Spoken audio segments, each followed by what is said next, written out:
세 번째 누수입니다.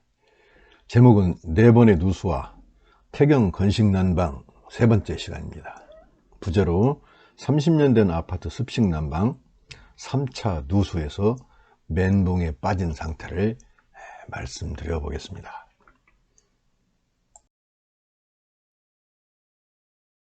자, 올해 4월 1일, 그러니까 2차 누수를 고친 날짜가 3월 25일이었는데 7일 만에 다시 또 누수가 발생했습니다. 4월 1일 아래층에서 또 물이 샌다고 연락이 왔습니다. 공사를 끝냈는데 며칠이나 되었다고 다시 물이 샌다고 합니다. 참 기가 막히죠.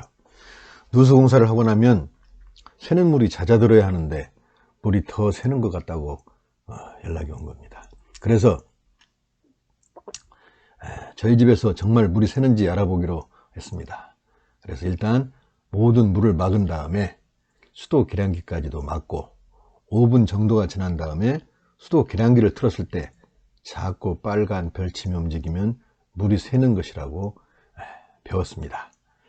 자, 그래서 그렇게 해보니 계속해서 4번을 그런 것을 했습니다. 그런데도 계속 빨간 별이 움직였습니다. 이제 물이 새는 것이 확실하다는 것이죠. 이거는 지난번에 그 설비 사장이 알려준 그런 내용입니다. 하지만 이번에 물이 새는 것은 지난번 공사가 잘못되어서 그럴 수도 있다, 이런 생각이 들어서 이 설비 사장에게 전화를 했습니다. 이번에 같은 장소에서 물이 새면 돈을 줄 수 없다고 한참을 둘이 다퉜습니다. 그래서 그 일로 분쟁이 생겨서 다른 설비집에 누수 우려하는 것처럼 말하고, 만일 같은 장소에서 물이 새면 어떻게 하겠느냐 그렇게 했더니 대부분 설비업체는 그냥 해준다고 했습니다.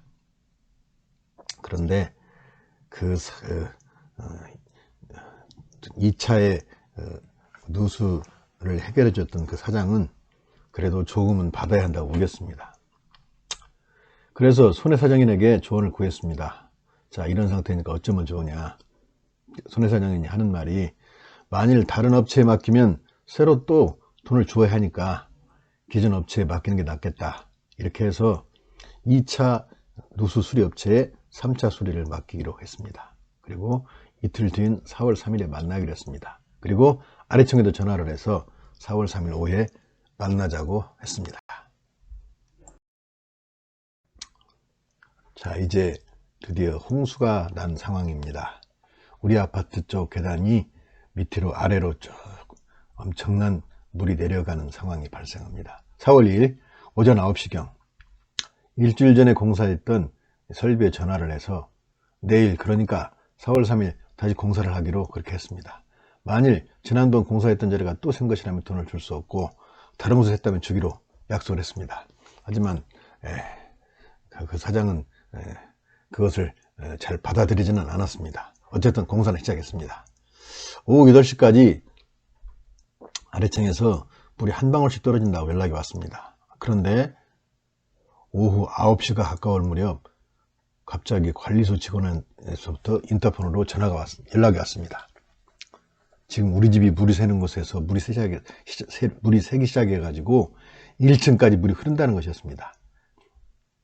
그러니까 관리소 직원이 이렇게 우리 동쪽을 갔다가 쭉 가다가 위에서부터 물이 나오니까 저에게 연락을 한 겁니다. 깜짝 놀라서 문을 열고 계단으로 내려가다가 보니까 계단 벽에서 물줄기가 터지고 있었습니다. 계량기에서 우리 집으로 들어오는 직수가 흐르는 수도관에서 물이 줄줄 새는 것이었습니다. 물론 나중에 알고 보니까 온수에서 누수가 발생했는데 물은 관을 타고 흐르기 때문에 직수관을 타고 계단 쪽으로 물이 새는 것이었습니다. 그래서 일단 계량기에 물을 막고 1층으로 가보니 302호 벽에서 물이 흘러서, 그러니까 우리 집에서 물이 흘러서 1층까지 벽을 타고 물이 흐르고 있었습니다. 그리고 우리 집의 누수로 인해서 계단 아래에 있는 모든 집들 벽에 물이 흐르고 있었습니다. 자, 옛날에 쓰레기통을 있었고 쓰레기통에다가 쓰레기를 던지던 시절이 있었죠. 그래서 지금 아직도 그 장치가 남아 있는데 밑에 그 쓰레기통이 있던 곳으로 한번 가보니까 그 쓰레기통 안에가 물이 흥건히 기어 있었습니다. 그래서 그렇게 계량기를 막은 채 물 한 방울 쓰지 못하고 화장실 물조차 쓰지 못하고 하룻밤을 지냈습니다.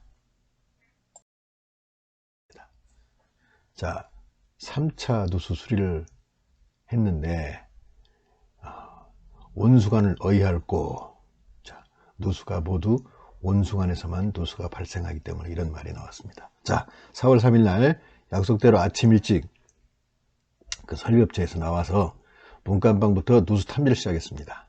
항상 그렇듯이 보일러실부터 시작해서 여러 곳을 살피더니 이 사장은 일주일 전에 공사했던 곳을 다시 파기 시작했습니다. 이번에는 훨씬 더 넓게 팠습니다.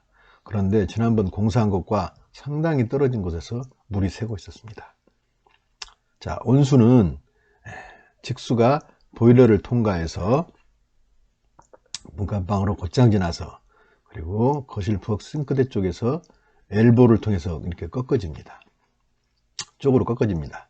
이번에는 그 기역자로 그 엘보가 꺾어져서 싱크대 쪽으로 꺾어진 곳에서 한 30cm 되는 곳에서 누수가 되었습니다. 이런 상황은 제가 뒤에서 사진에서 자세히 보여드리겠습니다. 자, 그래서 이 설비 사장 하는 말이 30년 이상 된 집들에서는 대부분 온수에서 물이 새는데 온수 전체를 갈아야만 다시 터지지 않는다고 그렇게 말을 하더군요. 그래서 그렇게 하려면 돈이 얼마나 드냐 이렇게 물어보니까 300만 원이 든다고 합니다. 참 나중에 한 일이지만 사실 이것은 웃기는 일입니다. 이건 300만 원이 아니라 돈 100만 원 정도만, 아니 한 50만 원 정도 안 들어서도 할 수 있는 일이었습니다.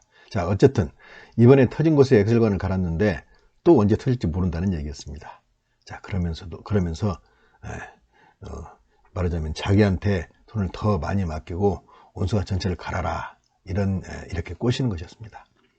그래서 당장은 할 수 없고 고치기는 고쳤다고 하면서도 고친 것이 아니라는 얘기였고, 그만큼 저는 불안이 가중되고 있었습니다. 자, 이번에 누수되는 모습을 갖다가 보여드리겠습니다.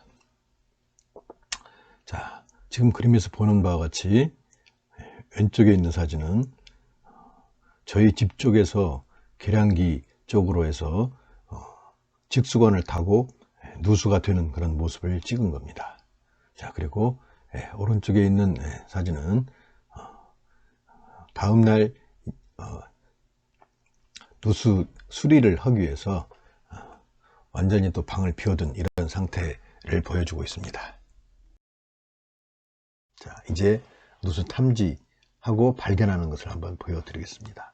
맨 왼쪽에 있는 것은 지금 문간방에서 그 설비업체에서 나온 설비업체 사장이 지금 탐지를 하고 있는 겁니다.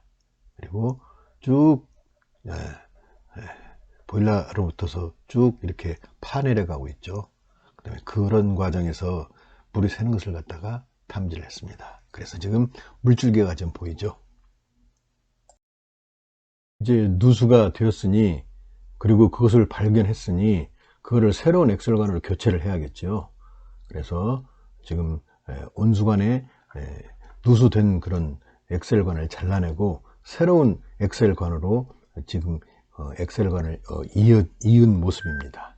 자, 그것이 지금 왼쪽 사진에 좀 잘 나타나 있고, 그리고 오른쪽 사진은 보일러실에서부터 출발한 온수가 엘보를 통해서 꺾어지고 이것이 저기 싱크대 쪽으로 향하는 그런 기역자 모양 또는 니은자 모양을 보여주고 있죠.